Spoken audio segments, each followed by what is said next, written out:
Hello everyone. सो आज के class में हम देखेंगे कि HTML में स्टाइल सीएसएस क्या होता है और हम स्टाइल सीएसएस के क्या टाइप हैं, इनको कैसे अप्लाई करेंगे। सो सेशन स्टार्ट करते हैं। HTML style CSS. CSS stands for cascading style sheets. Basically cascading style sheets, full form of the CSS. CSS saves a lot of work. It can control the layout of multiple web pages all at once. What is CSS? Uh, Cascading styles is CSS is used for format the layout of a web page. Basically हमारे जो HTML page होता है उसके layout को हम attractive बनाने के लिए CSS का यूज करते हैं. With CSS you can control the color, font, the size of the text, spacing between the elements, how elements are positioned, and let what background images or background colors are to be used. Different displays for the different devices and screen size and much more. मतलब ये हम CSS के according जो है एक responsive भी website बना सकते हैं. रिस्पॉन्सिव का मतलब है कि हमारी जो पेजेस होंगे वो मोबाइल स्क्रीन के अकॉर्डिंग सारा लेआउट एडजस्ट होके आएगा एंड वेब के अकॉर्डिंग एडजस्ट होके आएगा. सो जब हम एग्जांपल देखेंगे तो वहाँ पे हमें इजीली अंडरस्टूड हो पाएंगे कि हमारी CSS कैसे वर्क करती है. सो हम थोड़ा सा चीज़ और देख लेते हैं कि tip. The word cascading means that a style applied to a parent element will also apply to all children elements within the parent. So if you set the color of the body text to blue, all headings, paragraph and other text elements within the body will also get the some color unless you specify something else. Basically ये कह रहा है कि अगर आपने किसी भी parent element पे कोई कलर अप्लाई कर दिया तो उसके चाइल्ड पे वो सारे प्रॉपर्टी CSS के बाय डिफ़ॉल्ट अप्लाई हो जाएंगे. सो जब हम एग्जांपल देखेंगे तो वहाँ पे हमें अंडरस्टूड हो पाएंगे कि कैसे वर्क कर रहा है. Using CSS can be added to HTML documents in 3 ways. Basically हमारी जो CSS होती है वो कितने टाइप के होते हैं, ये मोस्टली क्वेश्चन पूछा जाता है इंटरव्यू के व्यू में कि how many types of CSS. Basically हमारी जो CSS होती है वो 3 टाइप की होती है. इनलाइन CSS, इंटरनल CSS और एक्सटर्नल CSS. इनलाइन CSS क्या होती है? By using the style attributes inside the HTML elements. Basically जब हम HTML एलिमेंट में स्टाइल एट्रीब्यूट का यूज करते हैं तो वहाँ पे इनलाइन CSS होती है. And internal CSS by using A style element in the head section. जब भी हम स्टाइल एलिमेंट का यूज करते हैं तो वो एक इंटरनल CSS होती है. यहाँ पे स्टाइल एक हमारा एट्रीब्यूट, जब स्टाइल एट्रीब्यूट का यूज करके CSS यूज करते हैं तो वो हमें इनलाइन CSS होती है. अगर हम स्टाइल एलिमेंट का यूज करके CSS अप्लाई करते हैं हेड सेक्शन में तो वो हमारी इंटरनल CSS होती है. एक्सटर्नल CSS क्या होती है? By using link element to link an external CSS file. Basically हम लिंक एलिमेंट का यूज करके एक एक्सटर्नल फाइल को लिंक करते हैं जिसे हम एक्सटर्नल CSS बोलते हैं. The most common ways to add CSS is to keep the styles in the external CSS files. However, in this tutorial we will use inline and internal styles because this is easier to demonstrate and easier for you to try it yourself. Inline CSS and inline CSS is used to apply a unique style to a single HTML elements. And हम basically inline CSS use कब करते हैं? जब हमें किसी एक particular paragraph या dip पे कोई स्टाइल लगानी है तो वहाँ पे हम इनलाइन CSS यूज कर लेते हैं. And inline CSS uses the style attribute of an HTML. हम इसको स्टाइल एट्रीब्यूट के साथ में अप्लाई करते हैं. The following example sets the text colour of the H1 elements to blue and the text colour of P element to be red. हम यहाँ पे कुछ एग्जांपल देखेंगे कि स्टाइल कैसे वर्क करती है इनलाइन. सो हम यहाँ पे एक अपना प्रोजेक्ट डायरेक्टरी में आ जाते हैं HTML लर्निंग, और यहाँ पे हमने लास्ट टाइम 14 तक बना लिया है, तो हम यहाँ पे 15.html नाम से एक फ़ाइल बनाएंगे, 15.html। सो मैंने 15.html नेम से फ़ाइल बनाया और यहाँ पे ओपन विथ में जाएंगे और Notepad++ ओपन करते हैं। सो यहाँ पे मैंने कोड पेस्ट किया और सेव करते हैं। देखते हैं, सबसे पहले मैंने डॉक्यूमेंट की डिक्लेरेशन दिया, देन मैंने रूट एलिमेंट HTML का यूज किया, आफ्टर दैट मैं बॉडी पैरामीटर का यूज कर रहा हूँ। देन H1 के अंदर मैं कहता हूँ कि स्टाइल कलर, जो H1 हेडिंग है उसका कलर क्या हो जाए, ब्लू। बेसिकली हमारा ए ब्लू हेडिंग बन जाएगी। और P क्या होगी, P स्टाइल कलर रेड। मैं कह रहा हूँ कि जो हमारी पैराग्राफ है उसका कलर क्या होना चाहिए, रेड होना चाहिए। सो हम एग्जाम्पल ब्राउज़र पे रन करके देखते हैं कि राइट क्लिक करेंगे, ओपन विथ पे जाएंगे और यहाँ से गूगल क्रोम पे ओपन करेंगे, तो आप देख रहे हैं कि हमारा जो हेडिंग है वो एक ब्लू कलर में हो गया और हमारा जो पैराग्राफ है वो रेड कलर में। सो हम PHP में रीड आउट कर रहे हैं HTML, हम सर्वर पे भी रन करके देखेंगे। लोकल होस्ट, देन हमारे प्रोजेक्ट का नेम क्या है, HTML लर्निंग, देन 15.html, ठीक है। सो सर्वर हमने स्टार्ट नहीं किया था, तो इसलिए this site can't be reached आ गया। सो मैं सर्वर यहाँ पे स्टार्ट कर लेता हूँ और मैंने यहाँ पे सर्वर को स्टार्ट कर लिया है। अभी आप देखिए कि ये हमारा सर्वर पे रन हो गया और local host HTML learning and 15.html, हमारा जो कलर है हेडिंग का ब्लू है एंड पैराग्राफ, ठीक है। मैंने स्क्रीन 100% सेट कर दी। आई थिंक आपको विजुअल इजीली हो पाए। नेक्स्ट आगे देखते हैं कि हमें क्या करना है। Internal CSS। अब इंटरनल CSS क्या होती है, and internal CSS is used to define a style for a single HTML pages, and internal CSS is defined in the head selection sections of an HTML within the style element। Basically हम जो style element का use करते हैं और ये head tag के अंदर define करते हैं, तो वहाँ पे हम किसी भी बॉडी पैराग्राफ या हेडिंग पे कैसे फॉलो करेंगे, तो हम एग्जांपल भी इसका देखेंगे।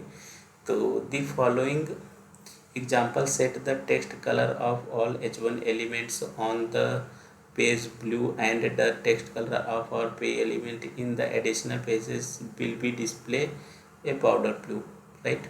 सो मैं यहाँ पे क्या करता हूँ कि स्टाइल एलिमेंट का यूज करता हूँ हेड सेक्शन में। मैं यहाँ पे कुछ कलर डाल रहा हूँ, अभी मैं आपको एक्सप्लेन कर दूंगा कि इसका मीनिंग क्या है और ये कैसे वर्क करता है। मैं यहाँ पे एक हेडिंग लिखता हूँ। आपने देखा कि यहाँ पे मैंने बॉडी, मैं बोल रहा हूँ कि जो हमारा बॉडी पूरी है वो बॉडी का बैकग्राउंड कलर क्या हो जाए, पाउडर ब्लू हो जाए। बेसिकली अब इसके अंदर कोई हेडिंग पैराग्राफ इमेज जो भी होगा उसका बॉडी कलर क्या होगा, पाउडर ब्लू होगा। मैं कहता हूँ कि जहाँ पे H1, फिर मैंने H1 को डिफाइन किया, स्टाइल आप देख रहे हैं हेड टैग का यूज किया, इसके अंदर स्टाइल एलिमेंट का, और स्टाइल एलिमेंट के अंदर मैं थोड़ा सा एंटर कर दूं जिससे इजली आपको कोड अंडरस्टूड हो पाए।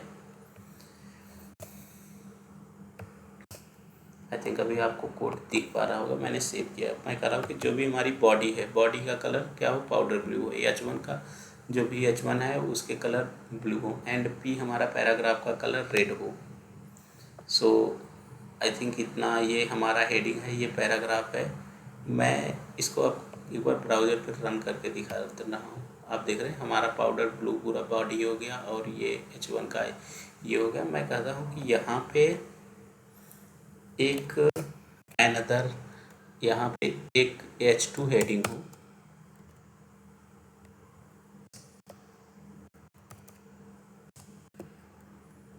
और क्लोजिंग कर लेते हैं H2 की।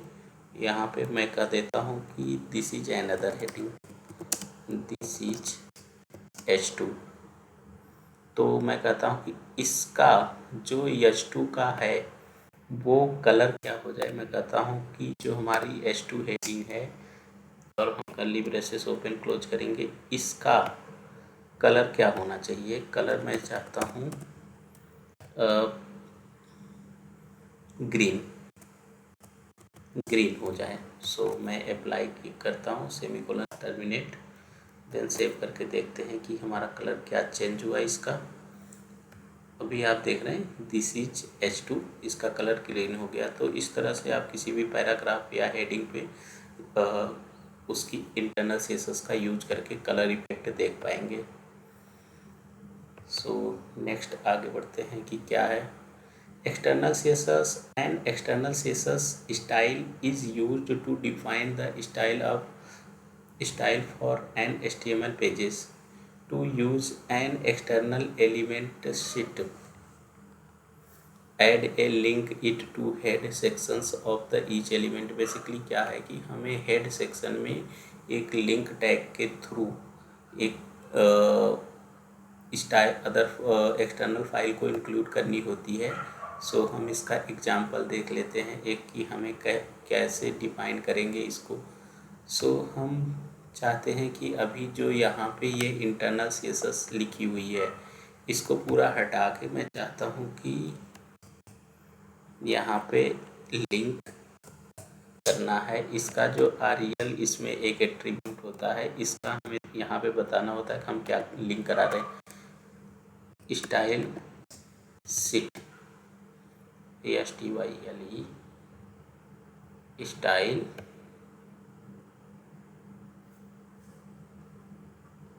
ठीक है। तो स्टाइल शीट यहाँ पे हमारा लिंक हो गया। देन HREF मैं कहता हूँ कि ये style.css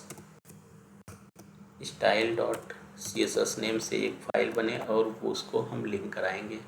सो मैं यहाँ से ये सारी प्रॉपर्टी कट कर लेता हूँ और इसको भी टैग को भी हटा देता हूँ। देन एक्सटर्नल फाइल पे अभी मैं आपको रन करके दिखाऊंगा कि अभी आप देख रहे हैं कि 15 जो भी हमारे पास इनलाइन CSS लिखी हुई थी केवल वही वर्क कर रही है। बाकी ये this is a heading, this is a paragraph, this is a H2, इन सब पे आप देख रहे हैं जो भी स्टाइलिंग थी हमारे बॉडी का, जो बॉर्डर कलर ब्लू था, वो सारी चीज़ें गायब हो गई। सो यहाँ पे हम अपने प्रोजेक्ट डायरेक्टरी में जाएंगे और यहाँ बाहर एक style.css नेम से फाइल बनाएंगे। सो मैं यहाँ पे फाइल बना लेता हूँ style.css। style.css हमारी बन गई। नेक्स्ट हम ओपन विद में जाएंगे और इसको एडिटर को ओपन करेंगे और पूरा कोड हम यहाँ पे डाल देंगे। जो हमने इंटरनल CSS में लिखी हुई थी चीज़ें बस यहाँ पे डाल दी। स्टाइल एट्रीब्यूट आपको यहाँ पे नहीं यूज करना होता। बस अब हम सेव करते हैं और यहाँ पे रिफ्रेश करते हैं। अभी आप देखिए पूरा कलर सेम का सेम अप्लाई हो गया। मैंने क्या किया, स्टाइल शीट में केवल यहाँ पे कलर के सारे प्रॉपर्टी को उठाया, यहाँ पे डाल दिया। देन उस फाइल को मैंने लिंक कहाँ पे करा दिया, स्टाइल शीट style.css फाइल से। सो ये एक्सटर्नल CSS भी हमारी इस तरह से कॉल हो गई।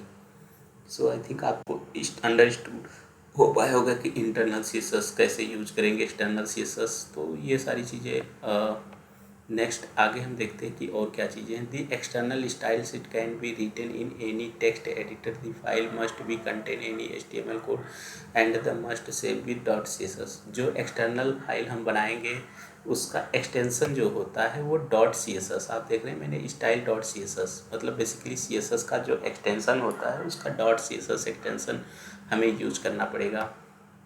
सो मैं आपको सारी प्रॉपर्टी डिफाइन करके दिखा दिया हूँ कि हमारा हेडिंग क्या होगा, पैराग्राफ। टिप एक है कि with an external style sheet you can change the look of an entire website by changing one file. Basically हमारे पास बहुत सारी पेज है, मतलब home page, about us, contact us. मैं चाहता हूँ कि एवरी पेज पे बॉडी के लिए सेम कलर अप्लाई हो एंड हेडिंग के लिए सेम कलर एंड पैराग्राफ के लिए। तो हमें बस सिंपल सारे पेज में ये एक एक लाइन इंक्लूड करेंगे तो वो ऑलरेडी अप्लाई हो जाएगा। सो मैं आपको दिखा देता हूँ कि वो कैसे अप्लाई होगा। जैसे मैं यहाँ पे अबाउट अस PHP यहाँ पे मैं एक फाइल बना लेता हूँ,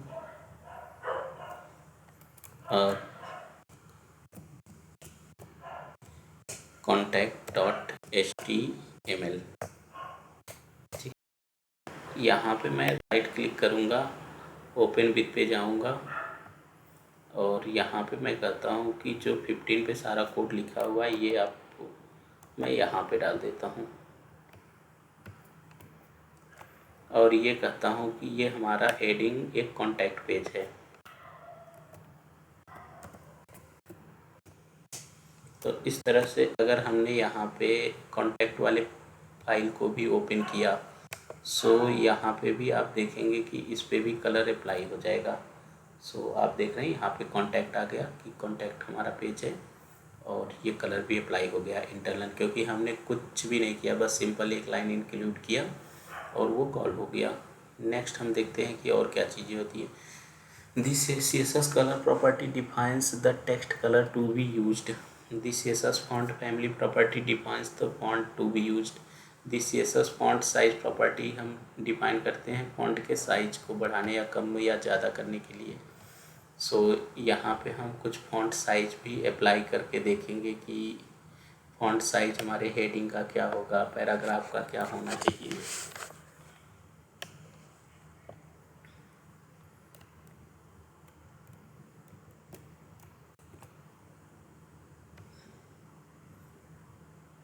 सो मैं यहाँ पे एक, अगर आपका एक्सटर्नल CSS है फिर भी आप चाहे तो यहाँ पे इंटरनल CSS भी यूज कर सकते हैं। सो मैं इंटरनल CSS भी यूज कर लेता हूँ यहाँ पे।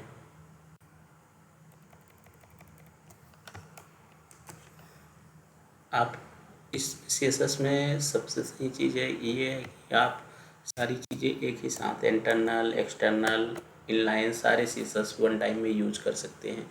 मैं चाहता हूँ कि H1 पे जो मेरा कलर हो ब्लू हो, फॉन्ट फैमिली ये हो एंड फॉन्ट साइज 300% हो।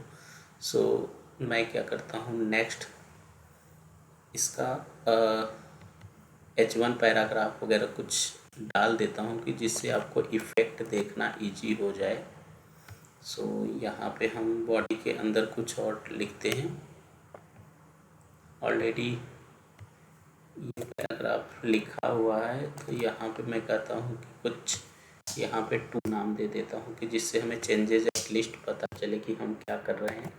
सो मैंने फाइल सेव किया 15 को और यहाँ पे रिफ्रेश करके आपको दिखाता हूँ कि क्या हमें चेंजेस देखने को। आप देख रहे हैं कि सबका फॉन्ट साइज चेंज हो गया। किसका किसका हमने चेंज किया है, मैं कहता हूँ कि यहाँ इंटरनल CSS का यूज किया, जो H1 है और पैराग्राफ है उसके साइज H1 के 300% और फॉन्ट साइज पैराग्राफ के 160% हो। तो ये भी हम अप्लाई करके देख सकते हैं। CSS पे बॉर्डर क्या होती है। CSS border property defines A border around an HTML element if you can define a border for nearly all HTML elements. हम जो है बॉर्डर कैसे अप्लाई करेंगे, सो ये भी हम यहाँ पे एक इसकी प्रॉपर्टी होती है बॉर्डर। सो हम बॉर्डर को भी अप्लाई करते हैं। यहाँ पे मैं कहता हूँ कि फिर से दोबारा से मैं P टैग को अप्लाई करूँ, कहता हूँ कि border 2 pixel solid red black हो। ठीक है, मैंने 2 पिक्सल सॉलिड ब्लैक के का इसका बॉर्डर बनाना चाहता हूँ। अभी आप देख रहे हैं जितने भी पैराग्राफ हैं सब पे अप्लाई हो गया। सो नेक्स्ट हम देखते हैं कि हमें क्या करना है। और अगर हमने यहाँ से कुछ और भी एलिमेंट्स हेडिंग पैराग्राफ भी डाल देंगे तो जिससे हमें ज़्यादा इफ़ेक्ट देखने को मिले। सो मैं इस लाइन के नीचे यहाँ पे डालता हूँ। अब हमारी S2 के नीचे भी पैराग्राफ जितने भी होंगे देख रहे हैं, दिस इज S2 के नीचे सारे पैराग्राफ पे बॉर्डर इस तरह से अप्लाई हो जाता है। नेक्स्ट कि CSS पैडिंग क्या है। This CSS padding property defines A padding space between the text and the border. Basically हम पैडिंग का यूज करेंगे। पैडिंग क्या करती है कि जो भी टेक्स्ट या बॉर्डर होता है वो अंदर से स्पेसेस करता है। सो इसका भी इफेक्ट हम देख लेते हैं कि मैं कह रहा हूँ कि जो हमारा पैराग्राफ हो, पैराग्राफ पे 2 पिक्सल सॉर्डिंग एक पाउडर ब्लू क्या बने, ये बने। तो नेक्स्ट लास्ट वाली अप्लाई होनी चाहिए बॉर्डर हमारी। सो क्योंकि पाउडर ब्लू ऑलरेडी है, सो हम यहाँ पे क्या करते हैं कि कुछ ग्रे दे देते हैं, इससे हमें, क्योंकि बैकग्राउंड भी पाउडर ब्लू का है इसलिए हमें इफेक्ट नहीं दिखा, तो मैं ग्रे में देखना चाहता हूँ। तो आप लोग देख रहे हैं सब पे ग्रे कलर अप्लाई हो गया। और आप देख रहे हैं पैडिंग देने का मतलब है कि अभी ये बॉर्डर में थोड़ा सा स्पेसेस वगैरह सारी चीज़ें इसने एडजस्ट कर ली हैं। नेक्स्ट हम देखते हैं कि CSS मार्जिन क्या है।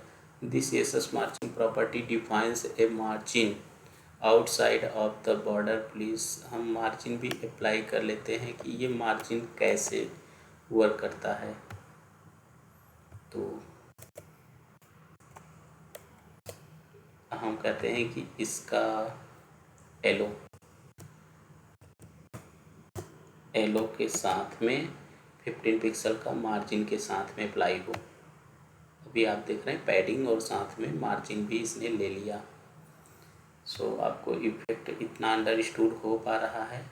सो आप चाहे तो इसका यहाँ पे इंस्पेक्ट करिए और जैसे हमें कोई भी अपना एलिमेंट सेलेक्ट करना है तो हमने जैसे इस पर क्लिक किया, अभी ये कलर आ गया। तो मैं चाहता हूँ कि ये येलो 2 पिक्सल की जगह जो बॉर्डर हो वो थोड़ा सा थिक हो। मैं चाहता हूँ कि इतना मोटा बॉर्डर हो हमारा, तो 7 पिक्सल। तो मैंने क्या किया, 7 पिक्सल किया। तो यहाँ पे मुझे 7 लिखना है। हम जो लास्ट वाली वैल्यू प्रॉपर्टी डिफाइन करेंगे वो वही कॉल करेगी, बाकी ऊपर की स्किप करती जाएगी। सो आप देख रहे हैं, तो इसलिए 7 पिक्सल भी ले लिया। नेक्स्ट आप इस तरह से इंस्पेक्ट करके कोई भी कोड को देख के देन अप्लाई कर सकते हैं। Link to external CSS। External CSS style can be referenced with a full URL with path relative to the current web page। हम लिंक टैग का ऑनलाइन भी लिंक लगा सकते हैं। अगर हमारी कोई किसी वेबसाइट पे कोई CSS वगैरह है तो वहाँ से भी हम CSS को कॉल कर सकते हैं। जैसे कि यहाँ पे ये है w3school.com HTML style.css example। This example links style sheet located in the HTML folder on the current website. Link में हम यहाँ पे रिलेशन बताते हैं कि स्टाइल शीट हो और href हम उसका पाथ दे देते हैं। सो इस तरह से कॉल हो सकती है। हम किसी भी फोल्डर में अगर रख के अपनी CSS अप्लाई करना चाहें तो भी कर सकते हैं। तो हम पर्टिकुलर फोल्डर में जैसे करना चाहें, तो हमारी ये style.css है। मैं चाहता हूँ कि यहाँ पे एक CSS नेम से फोल्डर बने, CSS, और इसके अंदर मैं डालना चाहता हूँ। इसको कट करता हूँ और यहाँ पे मैं डालता हूँ। ठीक है, तो आपको जिससे अंडरस्टूड हो पाए कि हमने क्या किया है। नेक्स्ट मैं यहाँ से सारे CSS हटा देता हूँ।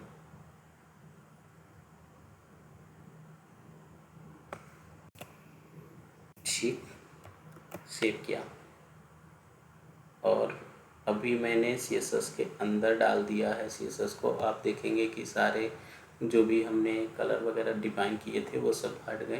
वनली इनलाइन CSS है तो वो वर्क कर रही है। सो हमें क्या यहाँ पे देना है, एग्जैक्ट पाथ। एग्जैक्ट पाथ इसका क्या है कि हमने यहाँ पे CSS का नेम से एक फोल्डर बनाया है और उसके अंदर style.css को डाला है। सो आप यहाँ पे भी देख पाएंगे कि style.css हमारी कहाँ पे है। मैं ये दिखा देता हूँ कि आप देख रहे हैं कि HTML लर्निंग के अंदर एक CSS नेम से फोल्डर, उसके अंदर style.css है। सो हमें पूरा बात देना है कि हमारा फोल्डर ये style.css इस करेंट फाइल से किधर को एग्जिस्ट करता है। सो अभी हम रिफ्रेश करते हैं। अभी आप देख रहे हैं पूरा कलर स्टाइल पूरा फिर से अप्लाई हो गया। सो इस तरह से आप style.css का एक्सटर्नल यूज कर पाएंगे।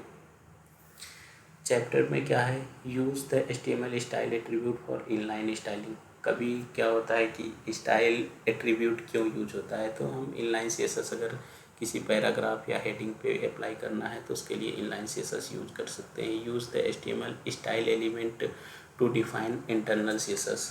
अगर हम हेड के अंदर स्टाइल एलिमेंट का यूज करते हैं और सीएसएस अप्लाई करते हैं सो उसको हम इंटरनल सीएसएस बोलते हैं। और use the HTML link element to refer an external CSS. हम जो लिंक एलिमेंट यूज करते हैं वो क्या करती है कि रेफ़र करती है एक एक्सटर्नल सीएसएस को कि हम इसमें एक्सटर्नल सीएसएस कॉल कराएंगे। Use the HTML head element to store style and link elements. हमें हेड के अंदर ही ऑलवेज स्टाइल एलिमेंट और लिंक एलिमेंट के अंदर हम प्रॉपर्टी को पास करके यहाँ पे सीएसएस को कॉल करा सकते हैं। Use the CSS colour property for text colours. हमें प्रॉपर्टी उसके कलर के लिए टेक्स्ट कलर होता है। Use the CSS font family property for the text font के लिए होता है। Use the CSS font size property for the text size के लिए होता है। Use the CSS border property for the borders के लिए होता है। Use the CSS padding property for the space inside the border, border को इनसाइड से स्पेस करने के लिए। Use the CSS margin property for space outside the border. So I think ये सारी चीज़ें आपको अंडरस्टूड हो गई हैं। सो गाइज सेशन को यहीं पे स्टॉप करते हैं। Bye bye, thank you so much.